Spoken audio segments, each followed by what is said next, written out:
Hi, I'm Sarah Kavanaugh, and this is Peaceful Exit.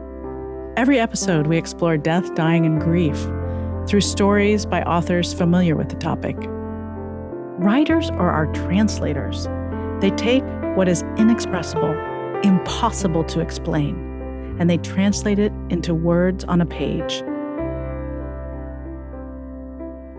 I'm so excited to share my amazing conversation with Leslie Gray Streeter. Her heartbreaking and hilarious book is called Black Widow, a sad, funny journey through grief for people who normally avoid books with words like journey in the title. Leslie is so real. She tells it like it is.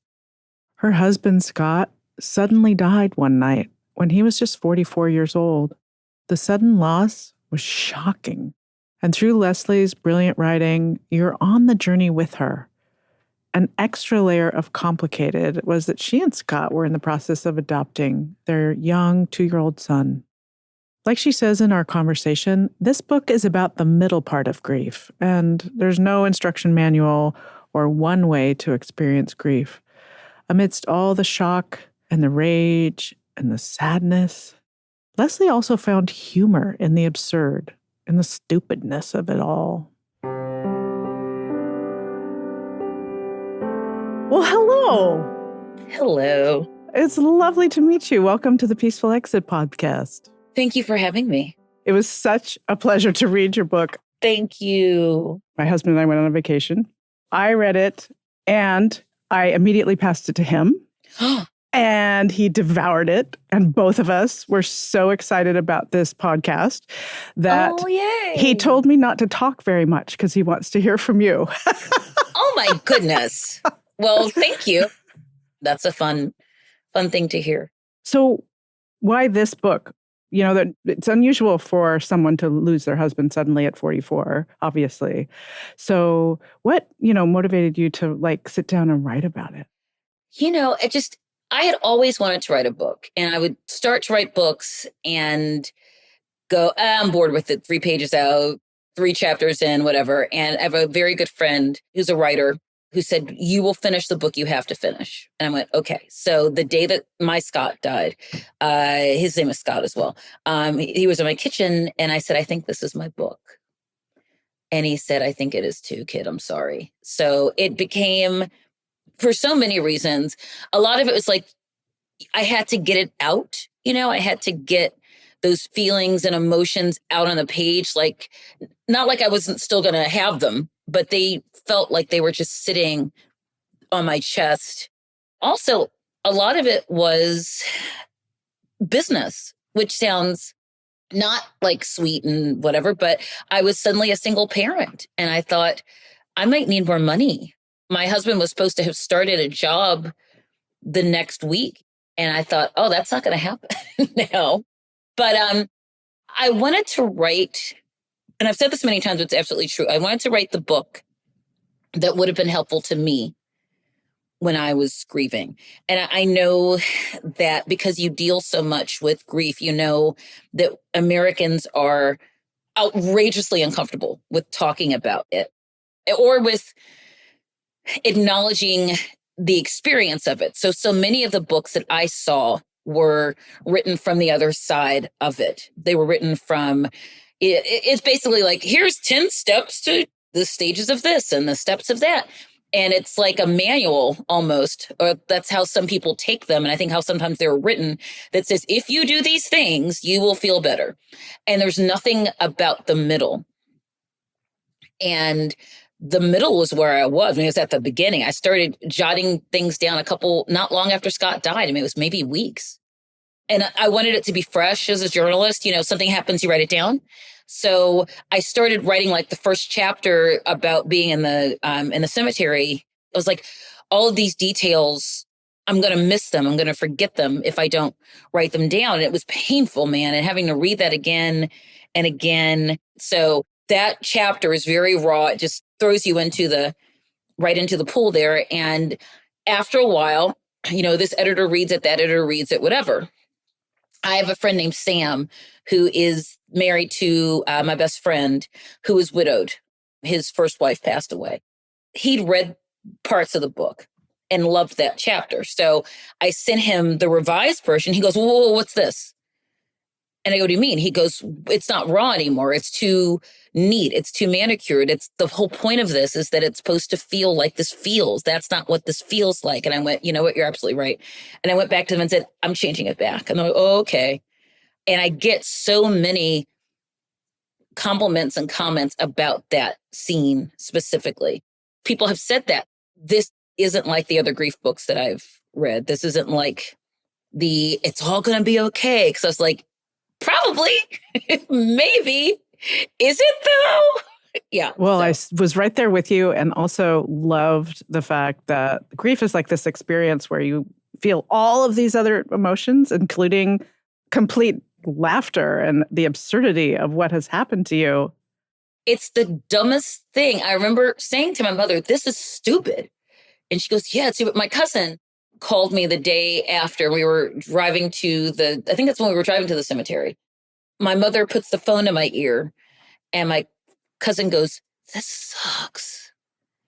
And that's what I wanted to hear. I didn't want to hear life is a series of rivers and all that garbage. I want to hear any of that stuff. I want to hear an acknowledgement of how terrible this was and absurd it was and stupid it was. I wanted people to talk about that. And no one wants to stay. I mean, you can't stay in that moment, but no one even wants to go near that moment. They want to get to that's what when I wrote in the book about the woman writing, Scott has completed his cycle around the sun.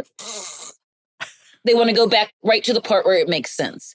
And it doesn't make any sense, or where there's some good it's like it happened yesterday. We're not there yet. Yeah. Understood the absurdity and the humor. And I gather you got some feedback, sort of pushback against, being funny. And I think people were very confused. My first agent, Rick Pescasello, who's amazing, got it. And when I was pitching it, Rick was like, everyone's not going to get it. Because once again, that's where we are with grief. Because they didn't understand why it was funny. They were like, is that disrespectful? Also, some people just didn't want to deal with a grief book. They're like, oh, this is going to be terrible. This is going to be really sad. It is really sad, but it's also very funny. And I've said to people, I've never been to one funeral where something messed up happened that wasn't at least bitterly funny. Literally, I cannot think of one where something stupid didn't happen. And maybe it was an intentionally funny thing. Most of it's like the wrong person came or the wrong person spoke. When my grandfather died, my husband went with me, and he was this Jewish white guy. He'd never been to a Black Baptist funeral. And my grandfather was a pastor, and they had a mime ministry, M-I-M-E. And he was like, mimes? And it's like interpretive dance. I don't know if you've ever seen it. Basically, and it's a Black woman, beautiful in a dance thing, wearing a leotard, face white, whatever. And Scott goes, do they have mimes at all your funerals? I go, no, sweetie, they don't. He didn't know. That's funny. That's funny. I mean, at the same funeral, the guy was like, my grandfather's name was Pastor Lester James. And they do the graveside service, or all wiping our hands, walking back to the car. And the guy from the funeral home says solemnly, thank you so much for celebrating the life of Pastor Jones. We're like, not his name, but it's okay. And we just could not stop laughing. I mean, that's funny. And I think once you say that to people, we're so afraid of getting grief wrong. We're so afraid of offending people. You don't want to say the wrong thing. But I was like, it's my husband and I can joke about it. I also explained to people it wasn't funny in a farcical way, or like somebody slipping on a banana peel into the casket or to the grave or whatever.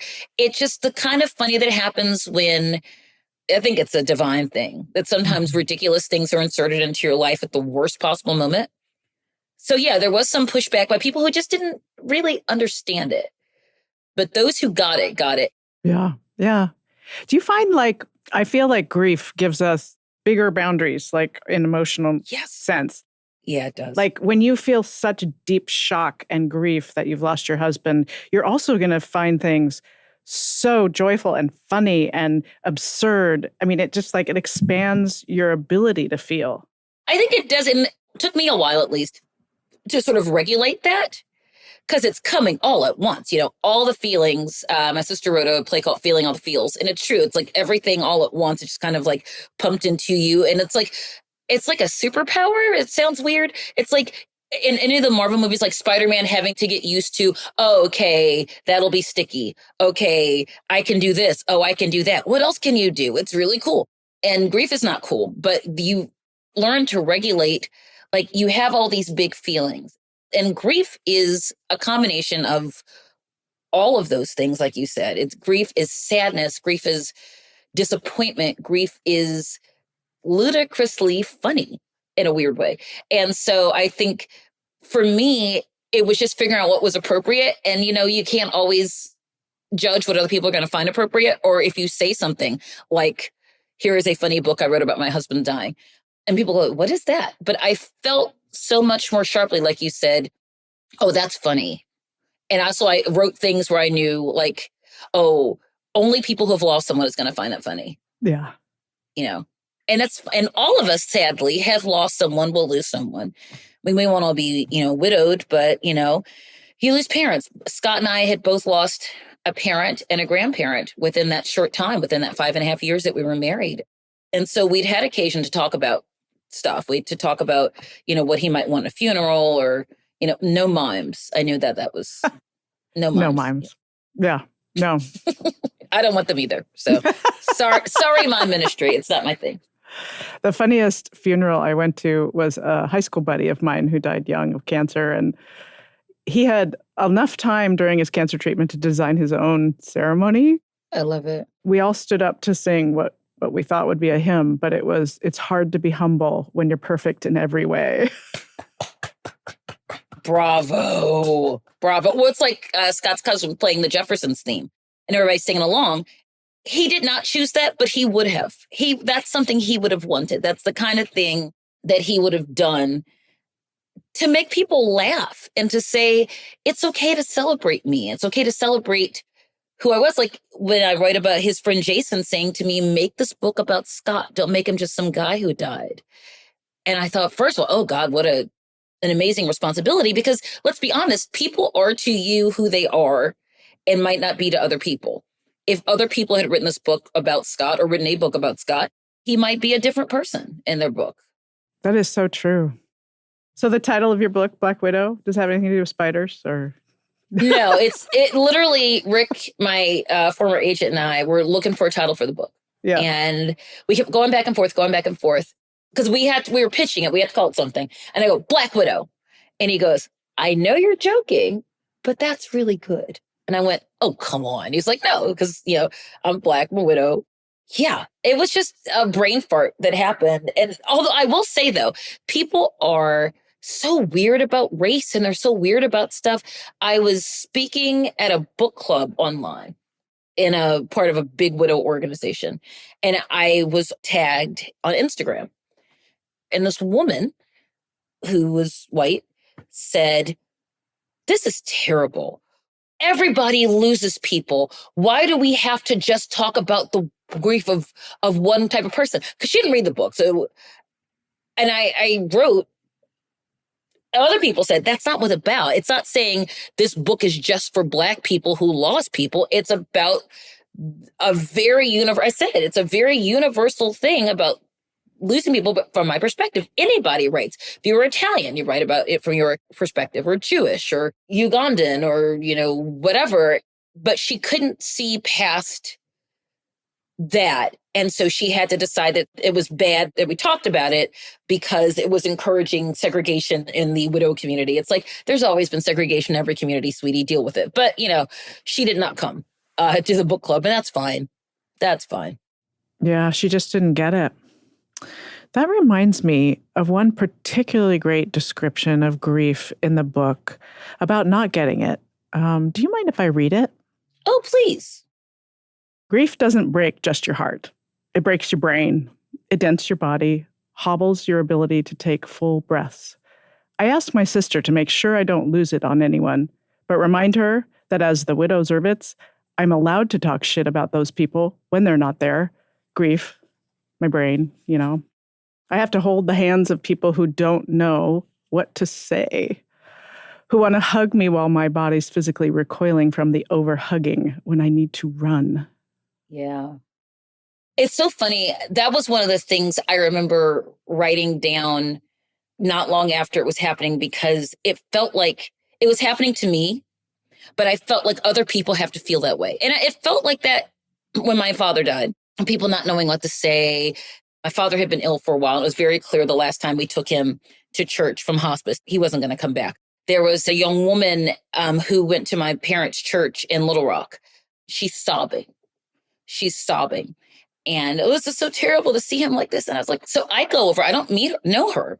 I went over to introduce myself and to comfort her and say, I'm his daughter, and I'm so sorry. It's so obvious you're so close. And she looked at me like, oh, like she stopped crying.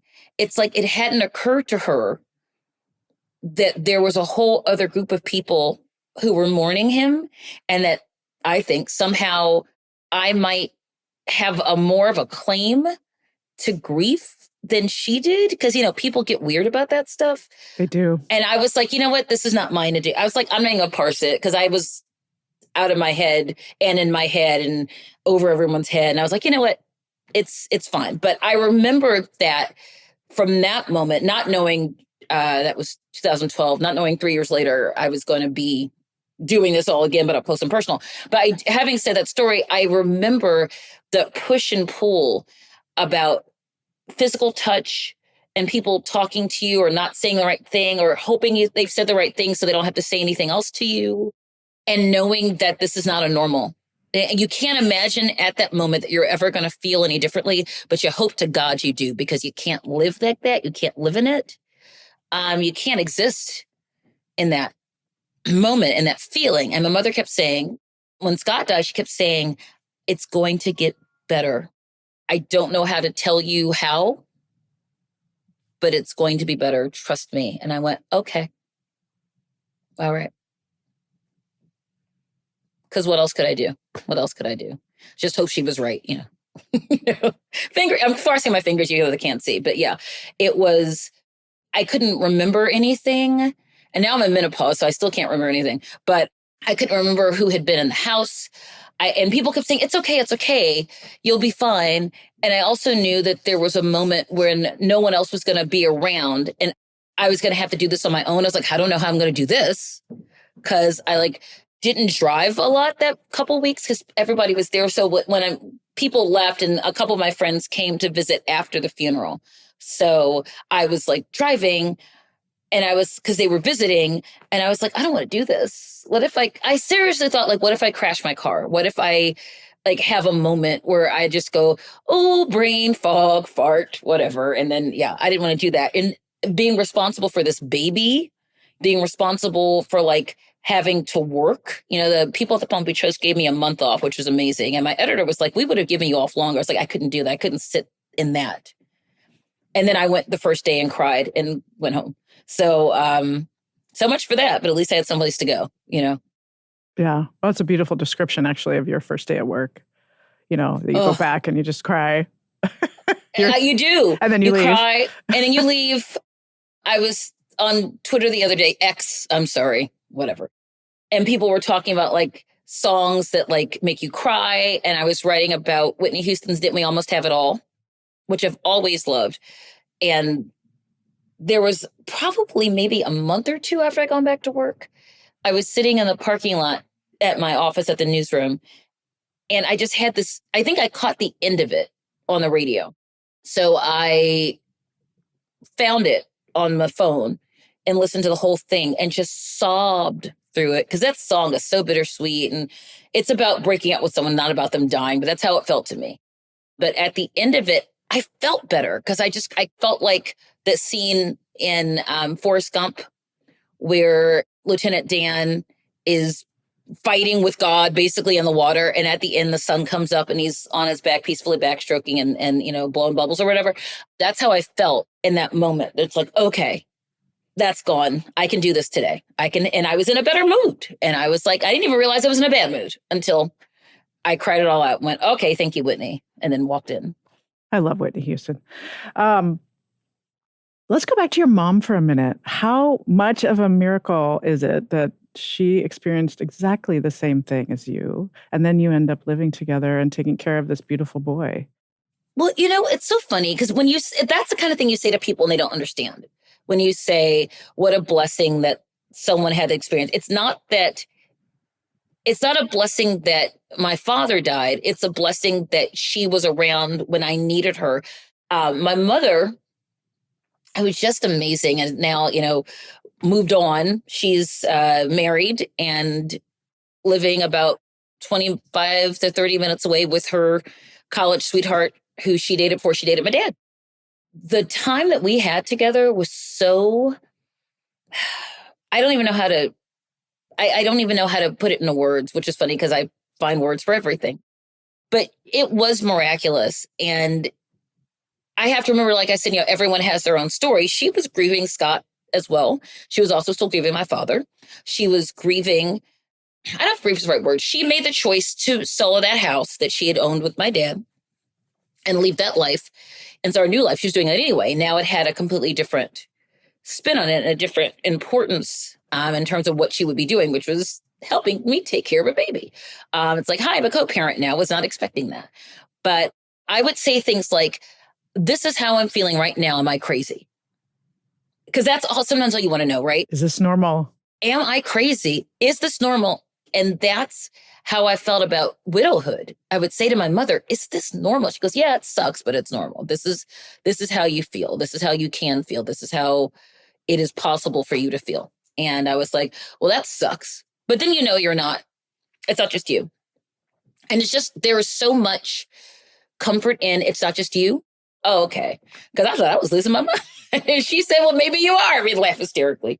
Well, the amazing thing is that you're living with someone who had the same experience as you, whereas most widows, I would imagine, end up living alone for a period of time, whether they have children or not. And the fact that you had her there with you at all times, in all moods, in all of the, kaleidoscope of grief, and she was just right there. She's like a grief doula, She was like right there in that moment, just what I write about, in the very first early stages of being, okay, I've been here enough. I have to get up and leave. And she would understand.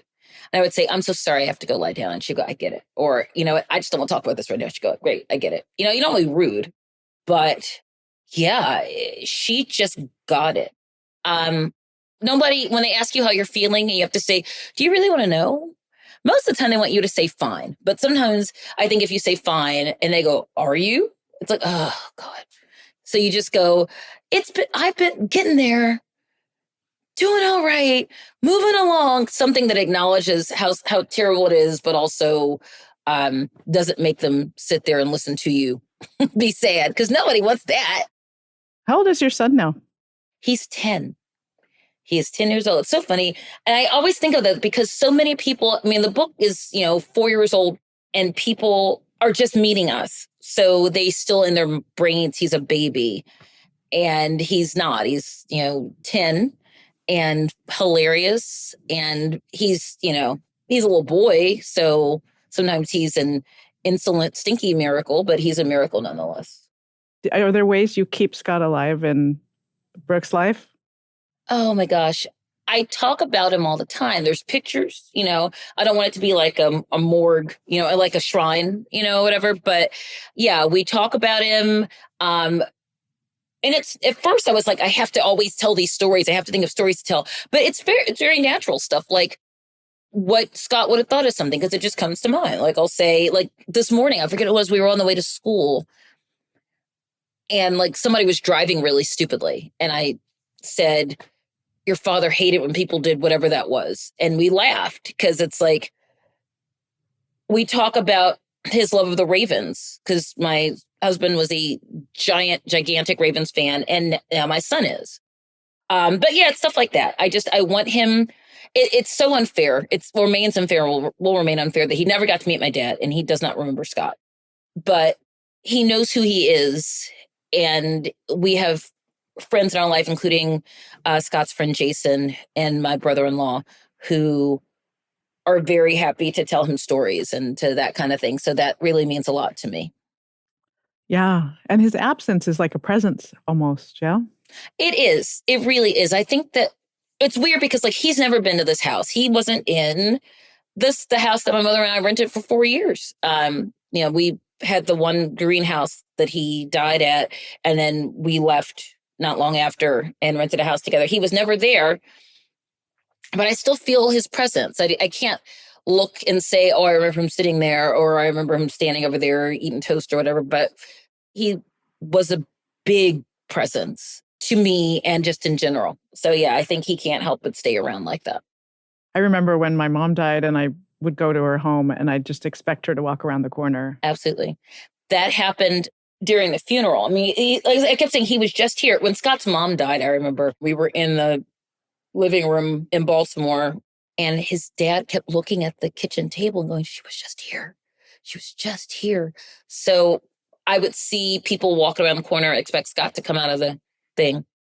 And every once in a while, if I'm somewhere where the two of us had been together, I would go, oh, he'll be coming in. And you never lose him. I think it's good, though. Yeah. Yeah. I think it's really good. Yeah. Were you texters? Did you text each other a lot? We did. And I think the last text, I haven't looked at it in a while. I think the last text he sent me was, wife, come here. And I don't know what was going on. It was something, but it made me laugh because, sometimes when you're in a fight with like your partner or somebody and you send like a funny text just to make sure that you're cool. And I can't remember if that's what was happening. I kind of think it was like somebody was salty at somebody else. It was like, hey, come here. And it was like, okay, we can be in the same room together, whatever. So it was a positive thing. We went out on a positive note. Yes. That's great. That's awesome. What was the reaction of people when you started dating again? How'd you manage that? Oh, boy. Depends on who the person was. Scott's cousins were like, don't date too fast. And that's because they didn't want him to be forgotten. And I get that. I think most people were okay with it. The only person, as my mother says, who has to be okay with it is me. And I have dated. I'm kind of hanging out with somebody right now. We'll see where that goes. He's sane and an adult. So that's always, those two things are really good. Scott and I said once to him, in the afterlife, I was like, we were so smug. We would be so smug. We had friends in our 40s who were dating. We're like, well, I won't have to do that anymore. Ha, ha, ha. And then boom. Yes, I did. It's like, well, damn, this sucks.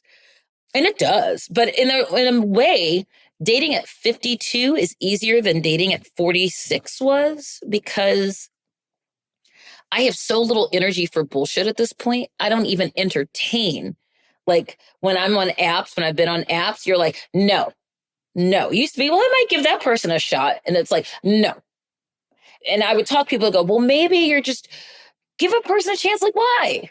Why would I? It's like, if they're supposed to be in my life cosmically, I will meet them down the street or whatever. I think as you do get older, your time is more important. Yes. How you spend it. How you spend it, who you spend it with. There's this stupid thing going around. The traditional wife thing's always been around, but there's all this, like, now all the trad wife people have found like Instagram and TikTok or whatever, and they're all like milking cows and baking pies, and their houses are all immaculate, and there's no kids falling off the, hanging off the rafters and like, running across their counters and slapping each other. So between that and the guys who go, oh, you're gonna like wind up, single with 5 cats alone on a Friday. And most women my age are like, that sounds like a good time. That sounds great. Is in this scenario, is there good cable? Do I have access to Uber Eats? I mean, come on with it. Yes. Yes. I love it. And I don't get a lot of time by myself. So when I have time by myself, like every once in a while, my son will sleep over at a friend's house. And the first time it happened, I thought, oh, I should go out. And I went, no, why? Why would I do that? I usually order food. I spend a little more money. It's like, I can spend money here. I've got good liquor here. I've got like cable right there. I pay too much for it. Yeah. So I have to have a compelling reason to leave my home. That's wonderful. So I love talking about language, and I love talking about the language of grief. And one of the reasons I think we don't have a lot of conversations about death is because we don't have a language for it. And if you don't have a language for it that's easy it becomes invisible. Oh, yeah. In this culture, we don't talk about death. We try and stay young forever. And I so appreciate you're in your 50s and you're embracing that. Mm-hmm. What are the ways, given your experience, that someone might come up to you and not say the right thing, because there's no right thing to say, but what are some of your favorite ways that people approached you in that space, whether they be strangers or family or friends? Because I want to give people, like, don't go up and say, he's in a better place. Ugh, that's the worst. I was like, no, the better place was him in that recliner sitting there watching Hawaii Five-O. That's what I wanted. I think people who said like my cousin saying this sucks, or people saying, how are you? But only if they meant it, only if they wanted me to tell them. And sometimes they didn't want to talk about it. I go, ah. Or people going, I love you. There was a woman that, and I haven't seen her since. I used to be really good friends with her. She was the partner of a friend of mine. I hadn't talked to her since she and that partner had broken up. I'd seen her a couple times, but it wasn't great, whatever. So we had mutual friends. And so she came to the funeral. I don't think she'd ever met Scott, but she hugs me and says, I love you. And that's what I needed at that moment. So I haven't talked to her since. It's been almost a decade, but that was perfect. Yes. I like when people were humorous about it in appropriate ways. Like, hope your day's going better, or some shit, like, some things like that. It's funny to me. I appreciate it when people didn't know what to say, they just hugged me. Or when the people didn't know what to say, they just said, I've been thinking about you. Or they, look you in the eye or whatever. It doesn't have to be a long conversation. I'm not telling you everything I just said to my therapist. You acknowledged a thing and I acknowledge it. You're acknowledging it. And that's where we are, I feel like your work gave you a real gift when they said you don't have to talk about it. They did. Sometimes I would just want to sit, right? I would just want to sit and watch TV. Like my friend Jason came down, we watched John Wick. And he goes, he's a widower too. I go, he is, right? And we watched Keanu Reeves beat people up. And that was perfect. We didn't have to talk. We just watched Keanu beat up people. It's good. It was healing. Not for the people, but for me. Not for John Wick's victims. Not for John Wick's victims. No, it was not good it did not end well. And the Denzel remake of The Magnificent Seven, great movie. It's all about justice, man, and kicking people. And, I'm into it. And it's not great that it's violence, but you feel violent. When you're not the one that's exiting and you're stuck here without that person, it don't feel like peace. It feels like from Steel Magnolias, I just want to hit something hard, hit her, the whole Lisa in the graveyard thing with Sally Field, so amazing. That scene was so amazing to me because that's exactly how it feels, where she's angry and distraught and violent all at the same time, at the same monologue. And that's how grief feels. I remember watching it again after Scott died and went, whoa, they got that right. I just want to hit something. I just want to hit something hard. I was like, yeah, man. Yeah. Was there ever a time? No, I didn't hit anything. I ran hard. I put a lot of it, and there's the whole thing with Victor, the oh my trainer. Gosh, that was hilarious. You didn't die. Exactly. It's like, and I can say this, I don't know if everybody, he's like, you're not some little rich white girl whose husband left a lot of money and you can just sit around, do whatever. You didn't die. You better get your lots of things were said, but it was hilarious. And he was right. He was right. There was no safety net for me. There was no staff of people that were going to come and take over my life while I was sad looking by the sea or whatever. I just, no. There was not a nanny. My mother was very clear. She was there to help us. She was not the nanny. And I feel that. And I respected that. I respected it so much. Yeah. I had melodramatic moments. I can see the recliner, which has moved with us from many houses now, sitting across from me. I had this melodramatic, lifetime moment where I was, screaming at God, literally, why? Send him back. And I crumpled dramatically across the thing. And then I laughed at myself. I'm like, you look like an idiot. Because I did. That's how I felt at that moment. So when your son's 2 and you're in that space of just being overwhelmed with it all, did you talk to him? Did he understand why you were crying or why you were... I think he knew that something was wrong. He knew that Dad was not there. He knew that I was sad. He tried to help me not be sad. Like he would oh, that gets you, he'd stroke my face or whatever. And I didn't want to give him a complex about it.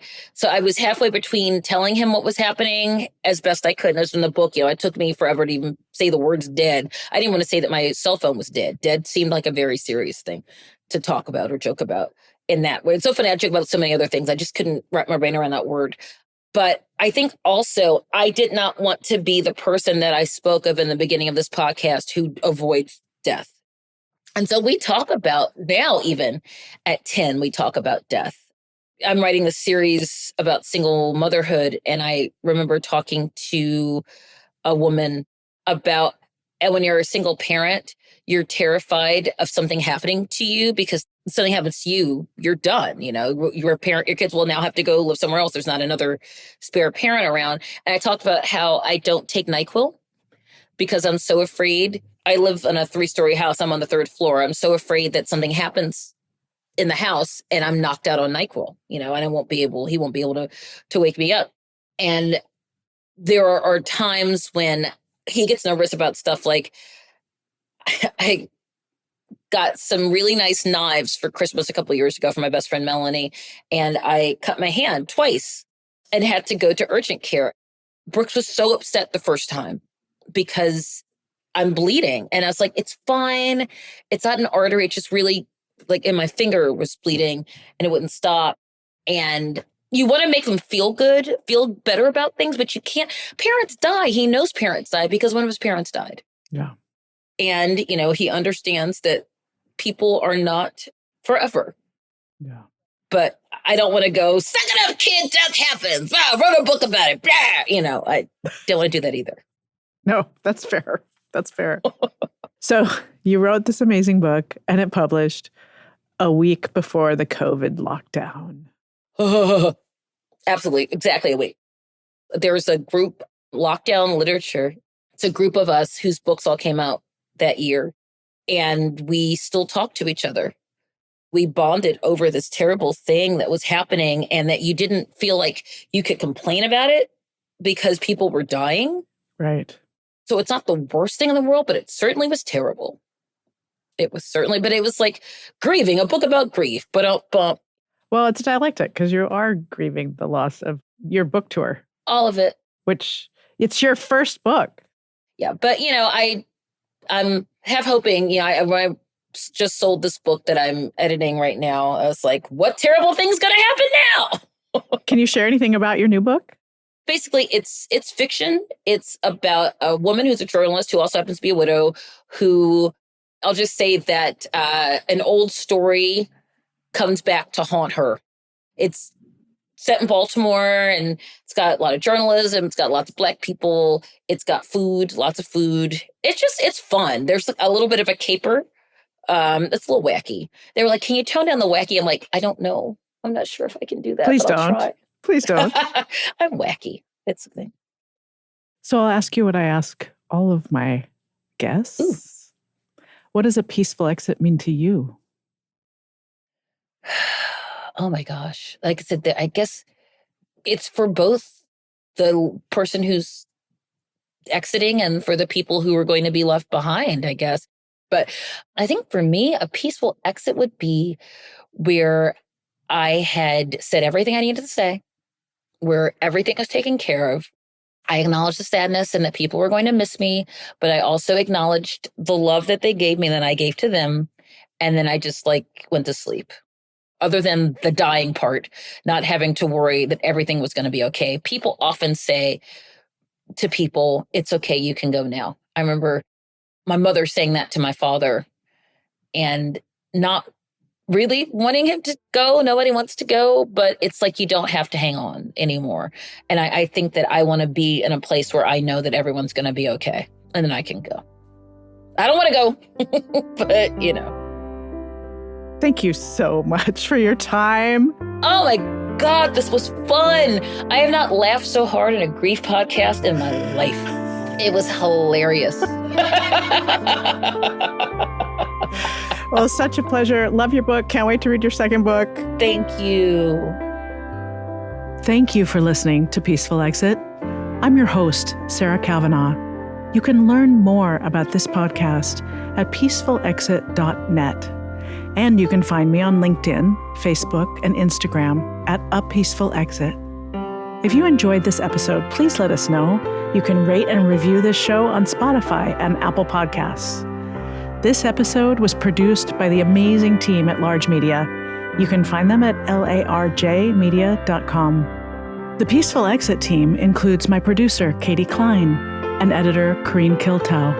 Our sound engineer is Sean Simmons. Tina Knoll is our senior producer, and Sid Gladue provides additional production and social media support. Special thanks to Ricardo Russell for the original music throughout this podcast. As always, thanks for listening. I'm Sarah Kavanagh, and this is Peaceful Exit.